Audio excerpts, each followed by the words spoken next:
Welcome everyone. In today's class, we are going to discuss about classification of resources on the basis of ownership. Now, they are categorized into 4 types: individual, community, national resources and international resources. Now, what are individual resources? Resources which are owned privately by individuals, are called individual resources. Now, since they are privately owned, it cannot be accessed by someone else. They are also referred as private resources.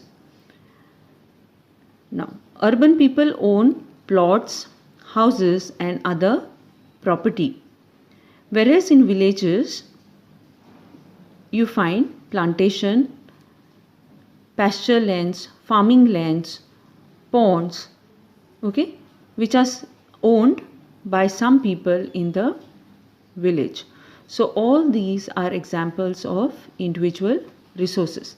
Now coming to community owned resources, resources which are accessible to all the members of the community.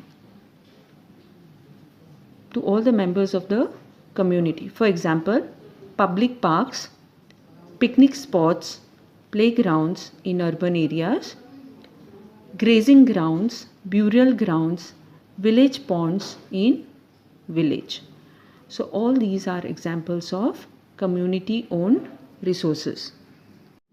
Coming to the national resources, technically all the resources belong to the nation. Now the country has legal powers to acquire even private property for public good. Now you must have seen roads, canals, railways being constructed on fields owned by some individual. Now, how this is possible? This is possible because the urban development authorities get empowered by the government to acquire land. For example, all the minerals, water resources, forests, wildlife, land within the political boundaries and oceanic area up to 12 nautical miles from the coast, termed as territorial water and resources, belong to the nation. Now coming to international resources. International resource means resources which belong to all the countries of the world. For instance, every country is given some right over the oceans to a specific range. Now, which areas come under these resources? All resources occurring beyond 200 nautical miles of the exclusive economic zone. Now, what is this economic zone? An area of coastal water and seabed which lie within certain distance of a country's coastline,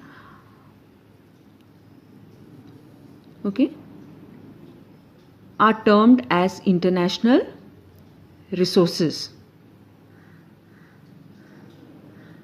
So have you all understood, students? In the next class, we will be seeing classification of resources on the basis of the status of development.